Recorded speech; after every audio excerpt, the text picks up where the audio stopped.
Hi guys, um, live, behind the scenes, um, audio reading of Cuffed at Treblecock Studio. It's not any sexy scenes, but anyway. Chapter 14, Monday night before midnight. As the silence drags on and the night continues, the tension between them grows. Demi is desperate to say something, anything, just to make him look at her, to remove the cuffs and let her apologize. But she knows any of that would be useless, so she sits in the silence. Adam, too, would love to say something, but he keeps his mouth shut for other reasons. He has nothing nice to say to her right now, and he knows that if he starts to say anything, everything is going to come out in a flood, and Brandon will be back soon. He needs to calm himself before that. He doesn't need Brandon returning to the two of them in some sort of lover's quarrel. As the time passes, Demi begins to feel really uncomfortable. Between the stickiness of his cum still dried all over her chest, causing her shirt to cling to her, her own cum that's dried all over... Oh, I stuttered there. It's because I had to move the page. No mouse. As the time passes, Demi begins to feel really uncomfortable. Between the stickiness of his cum still dried all over her chest, causing her shirt to cling to her, her own cum that's dried all over her thighs, and the need to pee. She doesn't know how much longer she can sit here for. She's fidgeting on the bed, trying to gather up the nerve to call out to him. But as she opens up her mouth to finally say something to him, she shuts it, remembering that she still doesn't know his name. Here she is, torn between going gaga over this guy and threatening her life, trying to run away from him, and she doesn't even know what his name is. She could almost laugh. Does she just yell out, "Hey, handsome?" or "Hey, kidnapper?" Instead, she clears her throat softly and calls out, hey? Her face flushes in embarrassment at even speaking. But when she sees his shoulders tense at the sound of her voice, and she gets no reply from him, she feels the embarrassment turn to heartbreak really fast, and another tear falls down her face. Thankfully, that was too loud. Thankfully, it isn't long before Brandon returns from work.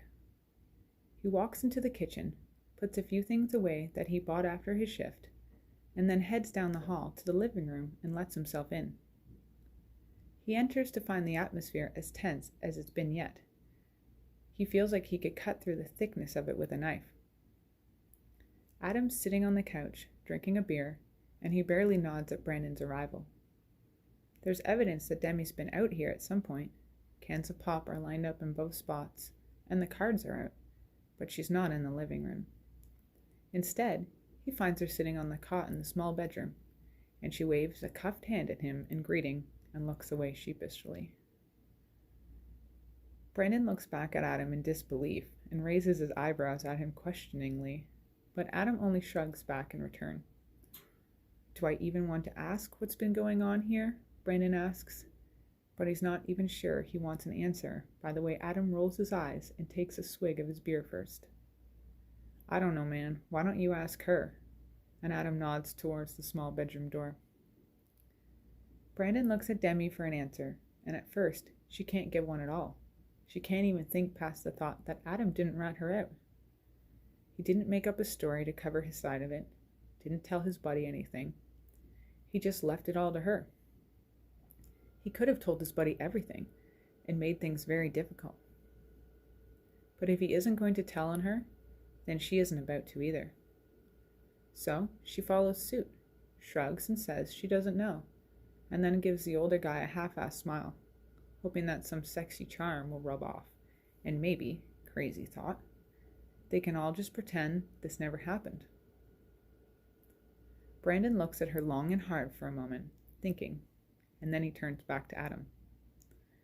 Well, it hurts my heart to see a pretty girl all cuffed up like this, so I'm going in there to take them off of her, so she can have something to eat and get settled for a bit before bed.